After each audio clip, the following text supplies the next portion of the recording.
राधे राधे दोस्तों। आज की कहानी है मॉडर्न बहू। सोनल अभी ऑफिस से निकल ही रही थी, तभी घर से फ़ोन आया। बहू कहाँ हो? घर आओ तो थोड़ा सा मटर लेती आना। लेकिन मम्मी जी, मेरे रास्ते में कोई ग्रोसरी स्टोर नहीं है, मैं कैसे लाऊंगी? आप शिवा से मंगा लीजिए। सुलेखा जी, बस मेरा बेटा ही सारा काम करता रहे। वो घर से काम करता है, इसलिए उसकी कोई वैल्यू नहीं है। जरा सा काम बता दिया तो नखरे हो गए। सोनल, मम्मी जी, मैं ले आऊँगी मटर। और कुछ भी लाना है क्या?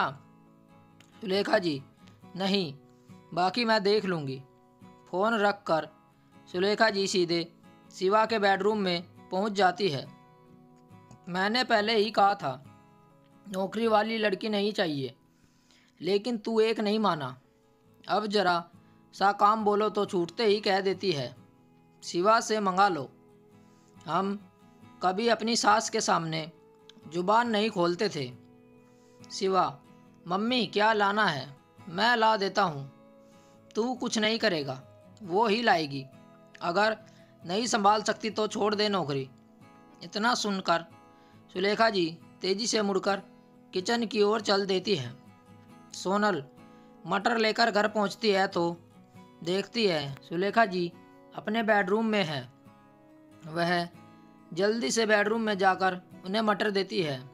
सुलेखा जी, मैं कब से तैयारी करके बैठी हूँ। तेरे ससुर जी जल्दी खाना खा लेते हैं, अब मटर लाई है, कब सब्जी बनेगी? हमें तो भूखा ही मार दो। सोनल की आंखों में आंसू भर आते हैं। माँ जी, आप बैठिए, मैं अभी 5 मिनट में खाना बना देती हूँ। सोनल जल्दी से किचन में पहुँच जाती है। हाथ धोकर खाना तैयार करने लगती है। सबको खाना खिलाकर देर तक सारा काम निपटाने के बाद वह अपने बेडरूम में पहुँचती है।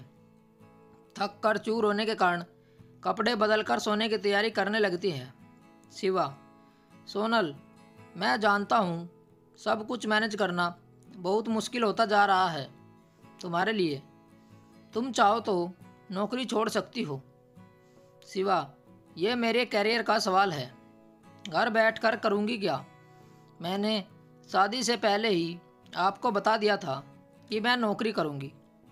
मैं मना नहीं कर रहा हूँ, लेकिन इतना वर्कलोड, फिर घर का काम, तुम्हारी सेहत भी तो ठीक रहनी चाहिए। सोनल, मम्मी जी को भी तो यह सब समझना चाहिए। एक मेड तक नहीं रखने देती, सारा काम बहू से ही करवाना है। जब हम कमा रहे हैं तो एक मेड तो अफोर्ड कर सकते हैं। चलो, मैं एक बार फिर बात करता हूँ मम्मी से। सोनल, कोई फ़ायदा नहीं है, वो सोचेंगी कि एक काम की बहू से कह दी तो उसने बेटे को भड़का दिया। मुझे सोने दो, सुबह ऑफिस जाना है। सोनल और शिवा की शादी को 4 साल हो चुके थे। इन 4 सालों में सोनल ने बहुत कोशिश की अपनी सास का मन जीत सके, लेकिन सुलेखा जी को हर बात में कमी नज़र आती थी। अगले दिन सोनल ऑफिस जाती है, तभी उसे कॉल आती है, बॉस ने कैबिन में बुलाया है। सोनल, तुम जिस प्रोजेक्ट पर काम कर रही थी उसमें कुछ प्रॉब्लम आ रही है। तुम्हें उसे ठीक करने के लिए 1 वीक के लिए मुंबई जाना पड़ेगा। लेकिन सर, मैं कैसे जा सकती हूँ? तुम चाहो तो किसी को अपने हेल्प के लिए ले जा सकती हो, जैसे भी चाहो, लेकिन नया प्रोजेक्ट कंपनी के लिए बहुत ज़रूरी है। हम रिस्क नहीं ले सकते, वहीं जाकर सब ठीक करना होगा। ऑनलाइन सपोर्ट से काम नहीं चल रहा, क्लाइंट ने बोला है, नहीं तो प्रोजेक्ट कैंसिल हो जाएगा। सोनल, ठीक है सर, कब जाना है? सोनल शाम को घर आकर शिवा को सब बताती है। शिवा, ठीक है, कोई बात नहीं, बस एक बार मम्मी को बता देना। ये कह रही हो, बहू, तुम्हें हमने नौकरी के लिए परमिशन दे रखी है, इसका मतलब ये नहीं कि अकेले सैर सपाटे करने चले जाओ। यह सब नहीं चलेगा, मना कर दो या जॉब छोड़ दो। सोनल, लेकिन मम्मी जी, बहुत ज़रूरी प्रोजेक्ट है।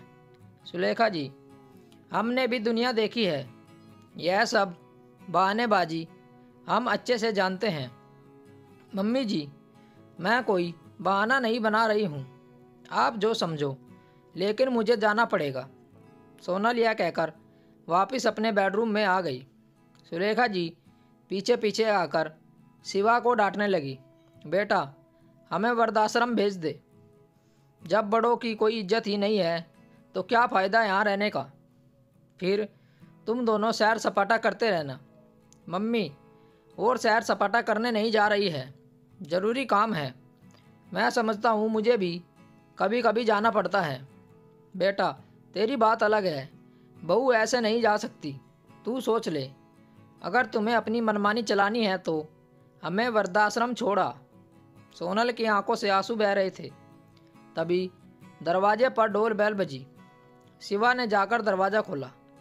अपनी बहन को देखकर शिवा चौंक गया। सुलेखा जी, बेटी क्या हुआ? तू इस वक्त कैसे आ गई, वो भी अकेली? मम्मी वो पूरी फैमिली के साथ लंदन शिफ्ट हो रहे हैं, मुझे यहाँ छोड़ गए क्योंकि मैं उनकी फैमिली में फिट नहीं हो पाती हूँ।